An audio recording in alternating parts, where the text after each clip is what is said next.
오늘 성경 말씀 이사야서 11장 6절부터 9절입니다. 981조 구약 성경 이사야서 11장 6절부터 9절. 우리 찾아서 한 목소리로 읽겠습니다. 구약 성경 981조 이사야서 11장 6절부터 9절. 같이 읽습니다. 시작. 그때의 이리가 어린 양과 함께 살며 표범이 어린 염소와 함께 누우며 송아지와 어린 사자가 살진 짐승이 함께 있어 어린 아이에게 끌리며 암소와 곰이 함께 먹으며 그것들의 새끼가 함께 엎드리며 사자가 소처럼 풀을 먹을 것이며 젖 먹는 아이가 독사의 구멍에서 장난하며 젖된 어린 아이가 독사의 굴에 손을 넣을 것이라. 내 거룩한 산 모든 곳에서 해됨도 없고 상함도 없을 것이니 이는 물이 바다를 덮음같이 여호와를 아는 지식이 세상에 충만할 것임이니라. 아멘. 하나님 나라 쉬운 얘기는 아니고요. 지난주에도 말씀드렸지만 하나님 나라를 오게 하는데, 하나님 나라가 우리에게 오려면 일단 우리 통치권, 나를 다스리는 하나님을 받아들여야 되는 거야. 내가 내려놓아져야 인생의 주인이 나라고 생각하는 한 하나님의 나라는 내 안에 이루어질 수 없는 일이죠. 이것도 사실 굉장히 어려운 일인데, 두 번째는 우리 속에 있는 벽을 허물라는 거잖아요. 사람을 판단하고 평가할 때 자기의 기준, 자기의 어떤 독특한 생각과 판단의 기준들이 내려놓아지고 하나님의 기준, 하나님의 마음으로 서로를 바라볼 수 있어야 된다라고 하는 거예요. 이 쉬운 일이 아닙니다. 지난 토요일 날 친구 아들 결혼식이 있어서 예전 동대문 교회 친구들 셋이 만났는데요. 그냥 밥 먹을 땐 그냥 밥을 먹어야 되는데 정치 얘기가 나와가지고 한쪽은 저 보수 한쪽은 진보 갈려가지고 밥은 안 먹고 얼굴 막 핏대 올리고 그래서 제가 목사로서 막 중재하는데 아주 힘들었어요. 그래서 이게 신앙 안에 같이 자랐어도 이게 정치 얘기 나오면 벽이 생기는구나. 그러니 하나님 나라 이게 오기 참 힘들겠다. 그런 생각을 했습니다. 평화는 지구촌 모든 사람들이 가장 원하는 소망이죠. 또 하나님 나라의 가장 큰 특징이 평화입니다. 근데 우리가 그렇게 원하는데 왜 이렇게 평화가 찾아오지 않을까, 이루어지지 않을까? 많은 사람들이 한 가지 착각을 하고 살아가는 겁니다. 뭐냐면 평안이라고 하는 게 어떤 큰 힘에 의해서 주어지는 것처럼 생각을 하는 거예요. 그러니까 큰 힘이 있으면 그 힘에 압도돼서 평화가 올 것이다, 이렇게 착각합니다. 근데 여러분, 평화는 힘으로 되어지는 일이 절대로 아니에요. 어떤 무지막지한 큰 힘, 우리가 감당할 수 없을 만큼 어벤져스 한 100명, 200명 이 사람들이 만들어내는 힘으로 세상에 평화가 오느냐? 불가능합니다.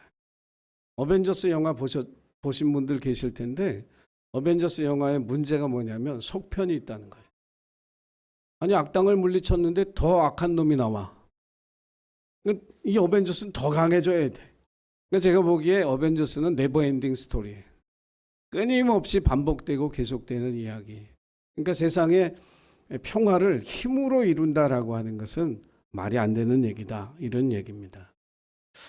오늘 우리가 본문 말씀 읽었잖아요. 어린 양이 이리하고 같이 지내고 어린 염소가 표범과 함께 눕고 송아지가 어린 사자와 어울리고 사자가 소처럼 풀을 뜯는다. 여러분, 이 말씀을 읽으면서 그런 생각했을 거예요. 이 세상에 저런 일은 절대로 일어나지 않을 거야. 믿으시네요? 말씀대로 될 건 믿으시네요. 역시 목사보다 훨씬 믿음이 좋아요. 성도들이 믿음이 훨씬 좋아. 우리가 살아가는 세상에서 여러분 동물의 왕국 보세요. 그런 일이 일어나요? 아니, 이리가 그 맛있는 어린 양을 포기하겠어요? 표범이 그 야리야리한 그 어린 염소의 그 살을 포기하겠느냐고요. 사자가 아무리 채식이 좋다 그래도 풀 뜯어 먹고 만족하겠냐고요. 그런 일은 일어나지 않죠. 왜 그러냐? 왜 그런 일이 일어나지 않을까? 그러면 이 성경의 말씀, 이사야 예언인데 메시아의 왕국이 도래하면 이런 나라가 이루어질 것이다 라고 하는 그런 희망의 메시지인데, 왜 지금 우리가 살아가는 세상 속에서는 왜 그런 일이 일어나지 않느냐? 우리가 하나님의 마음으로 살지 아니하고 본능을 쫓아 살기 때문에 그러는 거예요. 짐승의 본성 자체가 강한 자가 약한 자를 잡아먹는 거니까, 하나님의 마음으로 살면 다 이웃이고 친구고 내 가족인데 어떻게 잡아먹겠어요? 근데 이게 약육강식의 이 본성으로 돌아가면 그냥 막 잡아먹는 거죠. 서로 먹기 위해서 싸우는 그런 전쟁판이 벌어지는 겁니다. 근데 만물의 영장인 사람도 이 인간의 본성을 쫓아 살아가는 존재예요. 그러니까 하나님의 마음으로 살아가지 못하고 하나님의 형상대로 살지 못하는 게 짐승에게만 해당되는 것이 아니라 사람에게도 해당된다는 거예요. 인터넷에 떠도는 또는 텔레비전에서 방송되는 정말 흉악하고 음란한 뉴스들을 들으면요, 야, 이게 사람이 정말 어떻게 양심도 없고 상식도 없고 또 하나님의 마음이 전혀 없이 사는구나. 뭐 그런 일을 제가 입으로 얘기하기에는 좀 못해서 제가 얘기 안 하는데, 사람들도 결국 멀쩡한 사람들이 돈 욕심 나서 뇌물 받고, 멀쩡한 사람들이 가정에 이루고 있으면서 그런 어떤 불륜 같은 것들을 저지르는 그런 일들을 우리가 보죠. 결국 우리가 인생을 살아가면서 본성을 따라 살아가는 한은 평화라든지 하나님 나라가 우리에게 올 수 없다라고 하는 결론을 내리게 됩니다. 그러니까 사람이라는 존재가 힘을 갖기를 원해요. 물질의 힘이건 권력의 힘이건 명예의 힘이건 어떤 지위를 얻기를 원하는데, 이런 모든 이야기들이 우리에게 해주고 있는 결론은 뭐냐면, 사람은 힘을 선용하기보다는 악용한다는 거예요. 나쁘게 쓴다는 거예요. 선용하라고 주신 힘을 나쁘게 쓴다는 거예요. 자기 자신의 만족과 자기 자신의 영광을 위해서 그 힘을 쓰지, 그 힘을 다른 사람들을 위해서, 연약하고 불쌍한 사람들, 가난한 사람들, 병든 사람들을 위해서 쓰지 않는다는 거예요. 대통령 선거 우리가 이제 끝났고 국회의원 선거 이제 곧 하지 않습니까? 국회의원 후보들이 지금 얼마나 고개를 숙이고 다니는지 아시죠? 아이고, 저한테 전화 오고 문자 오고 뭐 한 표 부탁합니다. 제가 잘 섬기겠습니다. 뭐 종이 되겠습니다. 되고 나면 어떻게 되는지 아시죠? 고개 뻣뻣하게 딱 이렇게 세우고 위에 군림하는 거지, 섬기기 무슨 섬김이 있어요. 되고 나면 달라지는 거예요. 지배하려고 하는 게 힘이 가진 속성이에요. 지배하려고 하는 게. 그러니까 이 힘을 가지면 지배하려고 하지 섬기려고 하지 않는 거예요. 그래서 하나님의 나라가 우리 가운데 오기가 어려운 거예요. 여러분, 정말 하나님의 나라가, 우리 교회가 하나님 나라를 닮아가는 교회가 되고, 우리 심령과 우리 가정과 이 교회 안에 하나님 나라를 우리가 실현하고 체험하고 그걸 누리려면 우리가 통치권자도 바꿔야 되고 벽도 허물어야 되지만, 한 가지 더 해야 될 것이 뭐냐면, 내게 있는 힘을 사용하지 않는 내 권리를 내려놓는 것을 할 수 있어야 되는 거예요. 그래서 힘든 거예요. 여러분, 예수님이 십자가에서 마지막 하신 말씀이 뭔지 성경이 우리에게 가르쳐 주는데, 다 이루었다예요. 하나님 나라가 어디서 이루어졌느냐면, 예수님 못 박혀 죽으시는 십자가에서 하나님 나라가 이루어졌어요. 다 이루었다 하셨으니까. 하나님이 예수님을 이 땅에 보내신 이유가 뭐예요? 우리를 구원하고 이 땅에 하나님 나라의 임재를 사람들이 체험하고 그 하나님 나라 가운데 살아갈 수 있도록 하시기 위해서 예수님이 이 땅에 오셨어요. 근데 십자가에 죽으시면서 내가 나를 이 땅에 보내신 아버지의 뜻을 다 이루었다. 하나님 나라가 임했다. 어디에 임했냐? 십자가 위에. 가장 무력하게 보이는, 자기를 영광의 메시아가 아니라 희생의 제물로 내어드린 그 자리에서 하나님의 나라가 완성되었다. 성경 그렇게 이야기하고 있습니다.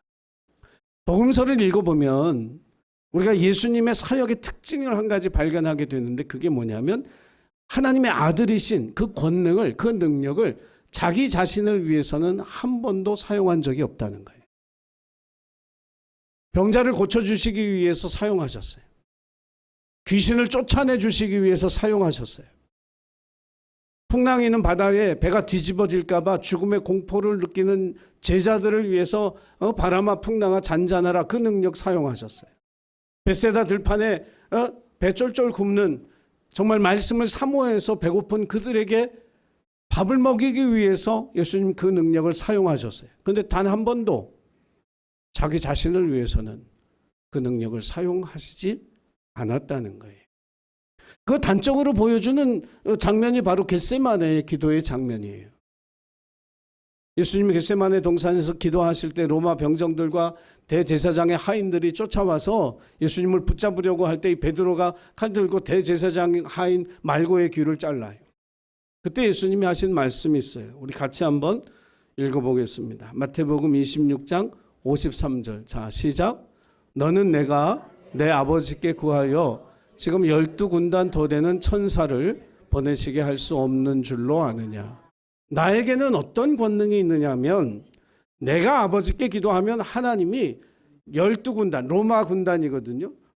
로마 군단 12군단이면 한 군단에, 로마 군단의 한 군단의 인원수가 한 5천 명 정도 돼요. 12군단이면 한 6만 명 되는 거예요. 그 천군 천사를 내가 동원해서 이것들 다 쫓아버릴 수 있다는 거예요. 그렇게 하지 않으셨어요. 왜? 우리가 다음 말씀 읽어보겠습니다. 54절이에요. 자, 마태복음 26장 54절. 자, 시작. 내가 만일 그렇게 하면 이런 일이 있으리라 한 성경이 어떻게 이루어지겠느냐 하시더라. 하나님의 뜻을 이루기 위해서 자신이 가진 능력을 사용하지 않았다라고 하는 거예요. 모든 사람은 자기에게 어떤 권리나 힘이 있으면 그걸 쓰고 싶어 해요. 자기 자신을 위해서 쓰고 싶어 해요. 그 본성이거든요. 나를 위해서 쓰고 싶어 하는 그 본성. 근데 예수님은 우리에게 뭘 보여주셨냐면, 자신의 가진 권능을 사용하기보다는 자신이 희생의 제물이 되어지는 모습을 우리에게 보여주심으로써 하나님 나라가 이런 것이라고, 이렇게 할 때 하나님 나라가 임한다고 우리에게 가르쳐 주신 줄로 믿습니다. 그래서 하나님 나라를 오게 하는 게 힘드는 거예요. 누가 희생의 제물이 되고 싶겠어요? 근데 저는 우리 교회는 하나님 나라의 임재를 제가 올해는 확신합니다. 근데 목사만 확신하고 아멘도 안 하고 그러면 저 혼자 굉장히 외로울 거예요. 왜냐하면 우리 교인들은 정말 섬기려고 하는, 자기 자신을 희생하려고 하는 그런 마음들을 제가 봐요. 아멘도 안 하고 한 번만 우리 집사람만 아멘하고, 난 실망감이 너무 커요. 나만 혼자 착각하고 있는 건가? 그런 생각을 하는데, 아니 정말 우리 교인들은 너무 잘 섬기고 정말 겸손하고, 난 그래서 아마 올해 하나님이 우리 교회에 하나님 나라 경험하는 귀한 축복을 주실 것이다, 이렇게 믿습니다. 이 예수님의 본을 받아서 그대로 따랐던 사람이 사도 바울이에요. 사도행전 16장에 보면 빌립보 지경에 바울이 이제 전도하기 위해서 갔는데, 시장을 지날 때마다 한 여자아이가 이 사람들은 하나님의 종으로서 너희에게 구원을 전하기 위해서 다니는 자라고 이 여자애가 그냥 외치는 거예요. 가만히 보니까, 바울이 보니까 이게 귀신이 들렸네. 귀신 들려서 하는 소리인 거예요. 귀신이 알아보고. 그리고 바울이 꼭꼭 참는 거예요. 왜냐하면 괜히 문제 일으켰다가 그 빌립보에서 계속 복음을 전해야 되는데, 혹시라도 일이 잘못돼서 쫓겨나면 어떻게 하나. 이게 걱정이 돼가지고 참고 못 본 척 하다가 이제 도저히 참을 수가 없는 거예요. 여러분, 그리스도인들은 우리의 도움, 주님의 은혜가 필요한 사람들을 외면하지 말아야 합니다. 그들의 영혼의 외침을 들을 줄 아는 귀를 열고 살아가야 하고, 예수의 이름으로 그들에게 가서 하늘의 능력으로 치유하고 귀신을 쫓아내는 그 일을 지금도 해야 하는 것이 저와 여러분의 사명인 줄로 믿습니다. 그래서 바울이 귀신을 쫓아내줘서 애가 멀쩡해졌어요. 그 얼마나 좋은 일인데, 이 여자아이를 그 부모에게 돈 주고 샀던 이 주인들이 이제 애가 점을 못 치게 생겼으니까 돈을 벌 길이 없어졌어요. 그러니까 이제 화가 잔뜩 나서 관원들에게 바울을 끌고 가서 아, 이 사람이 유대인인데 우리가 받지도 못하고 행하지도 못할 이상한 풍속을 전한다. 이렇게 고소를 한 거예요. 잘 들으세요. 여러분, 하나님을 알지 못하는 사람들이 처음 예수 그리스도에 대해서 들었을 때 그들은 어떻게 이해를 하느냐 하면 우리가 받아들일 수도 없고 우리가 행할 수도 없는 그런 것을 전한다. 이렇게 얘기를 하는 거예요. 자기들이 이 아이를 돈 주고 산 것도 싹 숨기고 이 아이 점쳐가지고 그 돈 벌어서 우리가 다 나눠 가졌다는 것도 싹 숨기고 그래서 결국 이 관원들이 이 고소를 받아들여 가지고는 옷을 벗기고 매를 때리고 발에 차고 채워서 감옥에 가두거든요.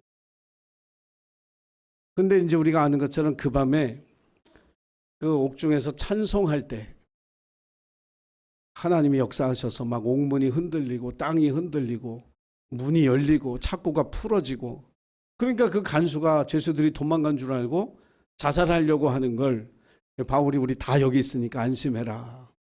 그러면서 복음을 전하고 그 간수가 그 밤에 자기 가족과 함께 예수 그리스도를 구주로 영접하고 구원의 첫 열매가 된 줄로 믿습니다. 그래서 그 다음 날이 됐는데 관원들이 뭐 생각해봐도 죄가 없으니까 사람들을 보내서 풀어주라고. 그랬더니 바울이 감옥에서 하는 말이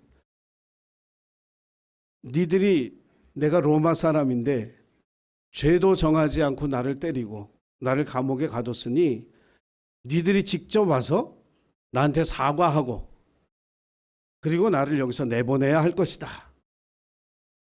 그 얘기를 들어보니까 매 안 맞을 수도 있었고 감옥에 안 갇힐 수도 있었다는 거예요. 뭐 한마디면 내가 로마 사람이다. 근데 그 얘기를 안 한 거예요.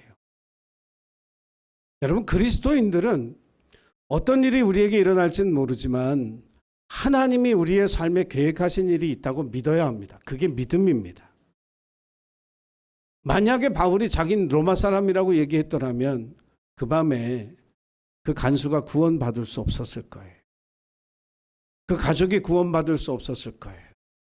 근데 그 밤에 바울이 자기가 가지고 있는 로마 사람이라고 하는 그 권리, 그 힘을 내려놓을 때 매를 맞고 수치를 당하고 부끄러움을 당하고 오게 갇혔을 때 하나님은 그를 희생의 제물로 받으셔서 그 밤에 빌립보 감옥에 하나님 나라가 임하게 하신 줄로 믿습니다.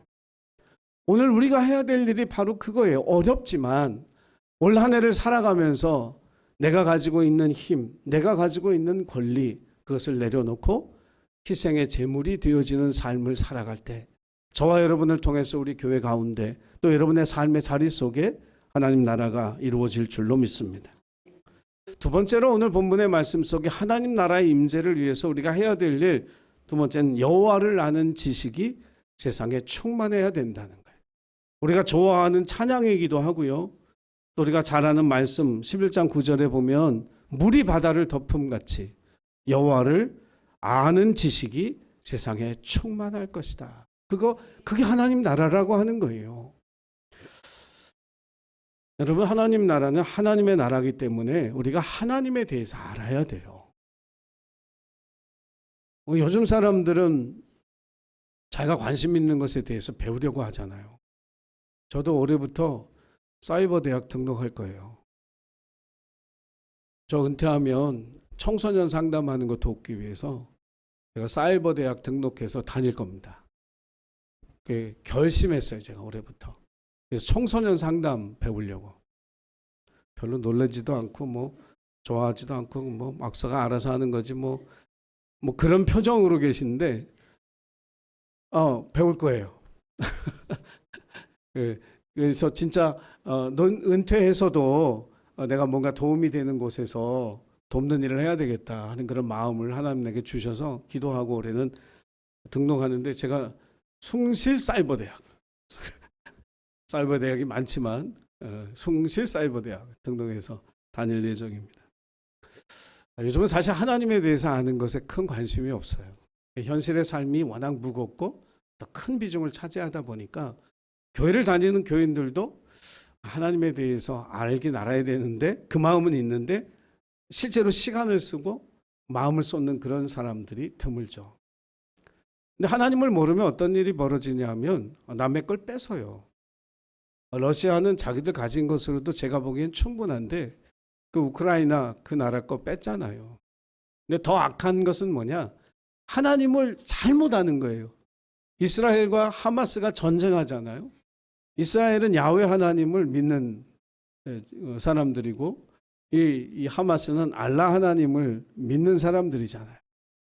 그러니까 하나님을 아는 이 사람들끼리 싸우는 거예요. 따지고 보면 이복 형제인데 서로 하나님의 이름으로, 알라라고 하는 말이 하나님이거든요. 하나님의 이름으로 정의의 심판을 내린다면서 서로 죽이는 거예요. 그러니까 하나님을 잘못 알면 아주 큰일 나는 거예요. 큰일 나는 거예요. 그래서 하나님을 아는 지식이라고 할 때 예수님은 그것을 지적인 지식을 쌓는 거라고 생각하지 않으셨어요. 예수님이 이 세상에 오셔서 가장 좀 미움을 표현했던 사람들이 누구냐면 바리새인, 서기관, 율법사들이. 하나님을 가장 잘 아는 사람, 성경을 가장 잘 아는 사람들을 예수님이 미워하신 이유는 뭐냐면 그들이 하나님을 왜곡하기 때문에. 그들이 벌인 일이 어떤 거냐면 마태복음 23장 13절 우리 같이 읽어보겠습니다. 자, 시작. 화 있을진저 외식하는 서기관들과 바리새인들이여, 너희는 천국 문을 사람들 앞에서 닫고 너희도 들어가지 않고 들어가려 하는 자도 들어가지 못하게 하는도다. 정말 목사들이 이 말씀을 마음에 깊이 새기고 살아요. 이 일 하기에 딱 좋은 위치에 있는 사람들이 목회자거든. 하나님의 뜻을 왜곡하고 그냥 자기도 안 들어갈 뿐만 아니라 다른 사람들도 못 들어가게 막는 그 역할을 할 수도 있다라고 하는 거예요. 그래서 우리가 하나님에 대해서 안다라고 할 때 knowing about God 이렇게 생각하시면 안 돼요. 여러분 요즘 인터넷에 설교도 흘러넘치지만 주석, 성경 자료들이 얼마나 많아요. 그거 다 보려면 시간이 없을 정도인데 knowing about God은 흘러넘치지만 우리가 정말 하나님을 안다라고 할 때 그것은 뭐냐면 knowing God이에요. 하나님 자체, 하나님 그분에 대해서 알아가는 거거든요. 지식을 쌓는 게 아니라 인격적으로 알아야 된다는 게 인격적으로 만나야 된다는 거예요. 하나님을 만난다는 게 그게 아는 거거든요. 성경에서 안다라고 할 때 이 말은 그냥 지식적으로 그 사람에 대한 정보를 안다는 게 절대로 아니에요. 하나님에 대한 정보를 수천 가지 수만 가지를 알면 뭐예요? 살아계신 하나님을 만나는 거예요. 이게 아는 거예요. 우리가 사람을 속속들이 안다라고 할 때 오래 사귀면서 그 사람과 인격적인 만남을 하면서 아는 거지 그 사람 이력서 보고 이 사람 안다고 말하는 거 아니에요. 우리 똑같은 거예요. 하나님을 아는 것도 바로 그런 거. 인격적인 만남이에요. 아브라함이 75세에 하란에서 부름받아서 가나안 갔어요. 가나안 가서 40년이 흐른 뒤에 이삭을 모리아 땅에 바치면서 비로소 하나님을 알았는데 그 하나님은 여호와 일의 하나님이라는 걸 안 거예요. 새롭게 하나님을 발견하는 거예요. 인격적으로 살아계신 그 하나님을 만나는 것을 통해서 하나님을 알아가는 건 우리가 인생을 살아가는 동안 계속 되어져야 할 그러한 일이라고 하는 거예요. 큰 그림이 있는데 그 큰 그림에 덮개를 씌워놓고 하나씩 이렇게 벗겨서 나중에 전체 그림을 보는 것처럼 하나님을 우리가 그렇게 알아가는 거, 만나는 거.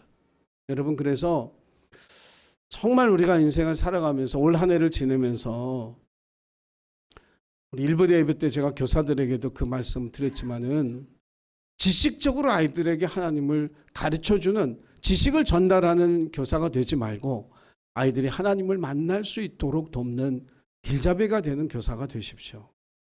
올 한 해 우리도 마찬가지예요. 우리가 하나님을 알아가기 위해서 하나님 만나기 위해서 정말 수고하고 애쓰고 열심을 다할 때 인격적인 하나님을 만날 때 하나님 나라가 우리 마음에 우리의 삶의 자리마다 또 하나님의 교회 가운데 임하게 될 줄로 믿으시기를 바랍니다. 여러분 코로나 팬데믹이 끝나고 올해 들어서 제가 계속해서 여러분들에게 말씀드리는 것, 지속 가능한 교회는 어떤 교회인가? 100년 후에 200년 후에도 교회가 존재할 것인가? 사람들이 굉장히 부정적으로 생각하죠. 아마 지금까지의 방식으로 교회가 존재하기를 원한다면 교회는 사라질지 몰라요. 그런데 제가 도전받은 것은 그거예요. 교회가 하나님 나라를 닮아가는 교회가 될 때 그 교회는 지속 가능한 교회가 되겠구나. 여러분, 그 꿈을 가지고, 그 비전을 가지고 함께 기도하고 협력하고 마음을 합하는 그런 저와 여러분이 되기를 간절히 소원합니다. 왜 하나님 나라가 우리에게 오지 아니하고 하나님 나라를 왜 우리가 경험하지 못할까? 우리가 힘을, 하나님 주신 영향력을 우리가 잘못 사용하기 때문이다. 힘으로 평화를 이루는 게 아니라 우리가 희생의 제물이 될 때 하나님 나라가 임한다는 이 사실을 저와 여러분이 꼭 기억하고 하나님을 만나기 위해서 살아계신 하나님과 만나는, 하나님을 알아가는 그런 한 해가 되기를 위해 노력하는 저와 여러분 되기를 간절히 부탁을 드립니다. 기도하겠습니다. 살아계신 아버지 하나님, 올 한 해 하나님을 닮아가는 교회, 하나님 나라를 닮아가는 교회, 이 표어를 정하고 저희들 올 한 1월달 말씀을 듣고 있습니다. 힘을 사용해서 얻어지는 평화가 아니라, 하나님 나라가 아니라 우리가 희생의 제물이 되어질 때 십자가 위에서 하나님 나라를 이루신 것처럼 우리도 하나님 나라를 이루게 될 줄로 믿습니다. 하나님에 대한 지식을 쌓는 한 해가 아니라 살아계신 하나님을 만나는, 인격적인 하나님을 아는 한 해가 될 수 있도록 은혜를 베풀어 주셔서 우리 교회가 하나님 나라를 닮아가는 교회가 되게 하시고 우리 각 사람이 하나님 나라를 누리며 살 수 있도록 축복하여 주옵소서. 예수님의 이름으로 기도드리옵나이다. 아멘.